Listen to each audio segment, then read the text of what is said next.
and control you. You have something special. You are uncommon. One great American said, I choose not to be a common man. It's my right to be uncommon if I can. I seek opportunity, not security. I don't wish to be a kept citizen, humbled and dulled by having the state look after me. I want to take the calculated risk, to dream and to build, to fail and to succeed. I refuse to live from hand to mouth. I prefer the challenges of life to the guaranteed existence, the thrill of fulfillment to the still calm of utopia. I will never cower before any master, nor bend to any threat. It's my heritage to stand erect, proud and unafraid, to face the world boldly and say, this I have done. That's what it means to be a part of multi-level marketing, an uncommon desire to live your dream and control your destiny.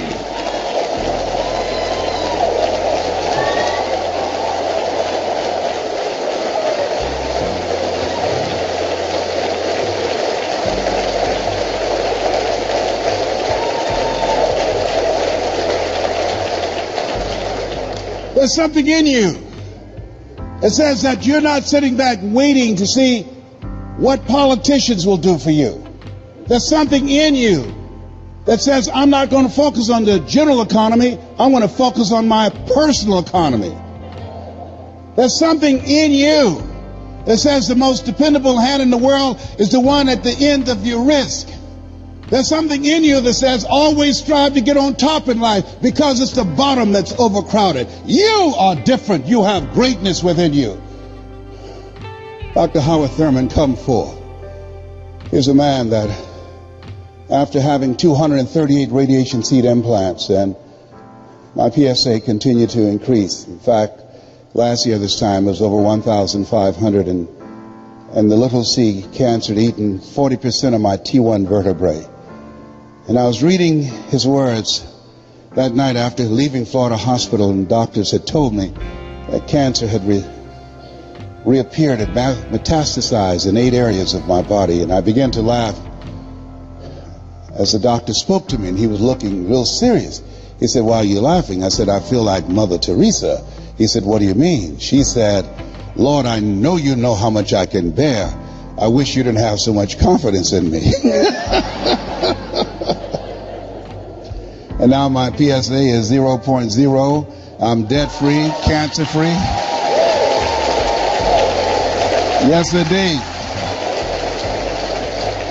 I stand before you because of God's grace and mercy. And trust me, it's better to be seen than to be viewed. But Dr. Thurman was called upon by Dr. Martin Luther King Sr. He said, Howard, I want you to mentor my boy, MLK. He was a member of an elite group of orators and mystics and philosophers in his day. He was an advisor to Mahatma Gandhi and to Abbott Schweitzer. He wrote Deep is the Hunger, The Voice of the Genuine, The Centering Moment. He wrote some words that I was reading around 3 o'clock in the morning that grabbed me. He said the ideal situation for a man or woman to die is to have family members praying with them as they cross over. He said, but imagine being on your deathbed and standing around your bed, the ghost of the dreams, the ideas, the abilities, the talents given to you by life, and you, for whatever reason, you never pursued those dreams. You never used those talents. You never used those gifts. You never used those abilities. And there they are standing around your bed looking at you with large angry eyes saying, we came to you. And only you could have given us life. And now we must die with you forever. And the question is, if you died today, what dreams, what ideas, what books, what leadership, what voice, what story will die with you? Miles Monroe, great speaker out of the Bahamas, said the wealthiest place on the planet, it's not in the Far East where there's oil in the ground. It's not in South Africa where there are diamond mines. He said the wealthiest place on the planet is the cemetery. There you'll find potential never realized. There you'll find books never written. There you'll find abilities and skills and talents and gifts that the world never had exposure to. Maybe that's why Henry David Thoreau asked in a moment of anguish, what if you live your whole life only to discover that it was wrong? That it was wrong. That God had so much more in mind for you. Maybe that's why he said, oh God, to reach the point of death, only to realize that you've never lived. Only to realize that you've never scraped the surface of your potential. Everybody let us say together, live full, die empty. And the people in this room have decided to live full.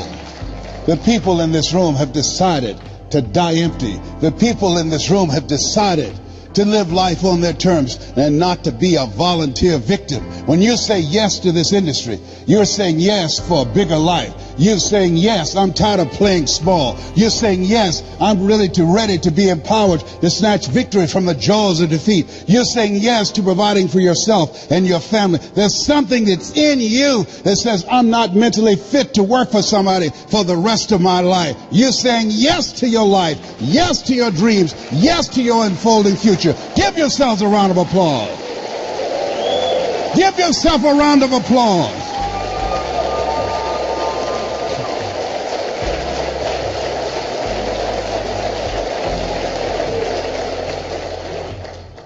I didn't do this for years.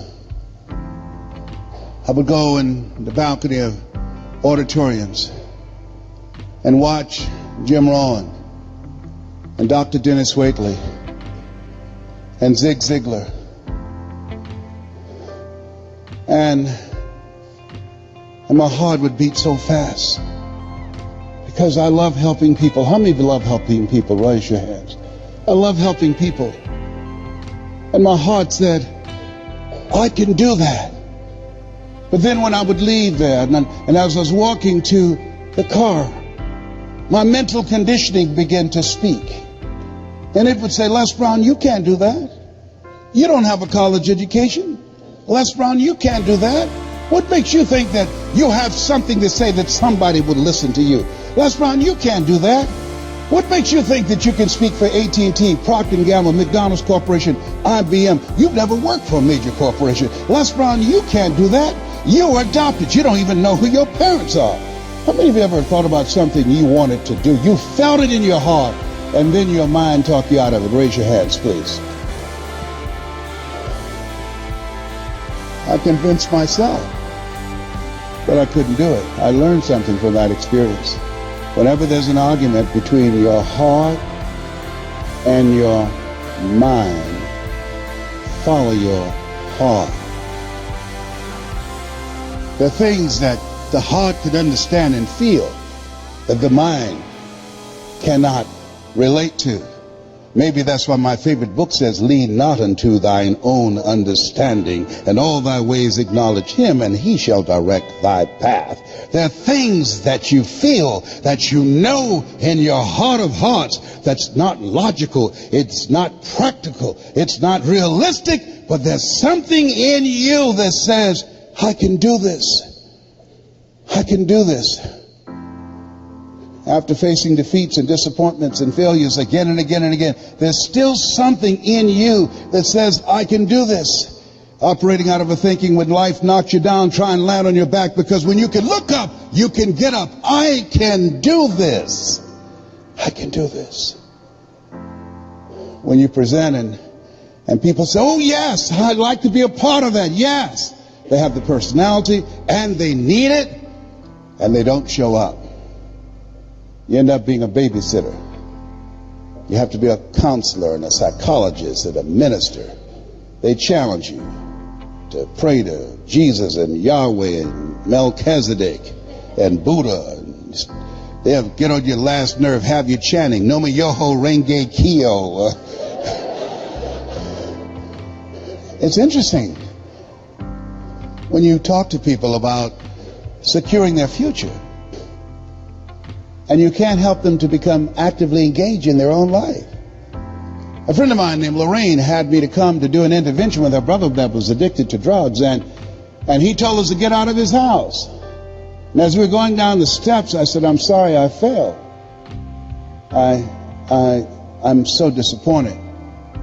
And she said something that I'll never forget. I want you to remember. She said, Les, most people won't participate in their own rescue. Wow. Most people won't participate in their own rescue. You have a vehicle that will allow them to create their own job. You have products that people need. You have training and coaching where they'll be in business for themselves, but not by themselves. You have leadership of people who've proven that it's possible you can live your dreams. It's possible you got a shot at creating a fortune. Everybody's not going to do it. We can't predict performance. And all you are saying, hey, listen, here's an opportunity. And don't take it personal when people say no to you. They're not saying no to you. They're saying no to themselves. They're saying no to living a bigger life. They're saying no to what's going on in their head because they're suffering from possibility blindness. They can't see themselves doing more. They don't want to do that extra work. So they're saving you some time. They know they're trifling and don't want to work. Don't try and convince them to say yes. A person convinced against their will is of the same opinion still. This is hard work. H-A-R-D and H-E-A-R-T. Hard work and heart work. You got to gut this out. You've got to know your vitamin. You've got to fail your way to success. You've got to be unstoppable. You have to operate like Willie Jolly, who said a setback is a setup for a comeback. You've got to be relentless when you're building a business. You got to be able to have courage after you face rejection and again and again and again. After somebody tell you they're going to show up and then they don't come, they don't return your calls. It takes courage to go out and start talking to people. It takes courage when creditors are breathing down your neck and family members saying, oh, there he goes again with another pyramid scheme.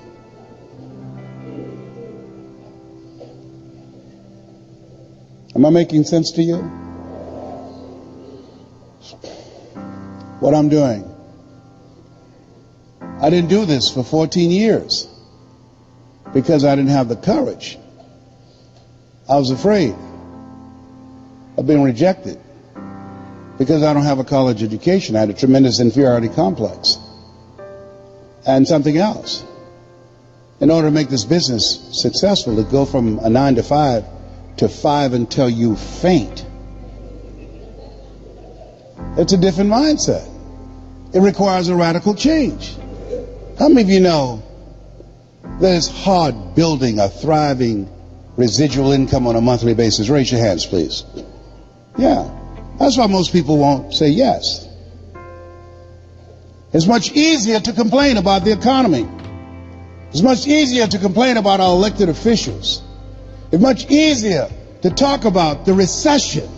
That's much easier to come up with excuses and why you can't do it. That's where I was. That's where I set up station for a long time. My mentor said something to me, Mike Williams. I want you to write this down. He said, anybody can complain. He said, if you do what is easy, that's complaining. If you do what is easy, your life will be hard.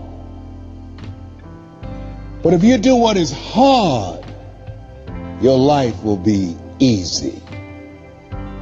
Come on now. That's strong medicine.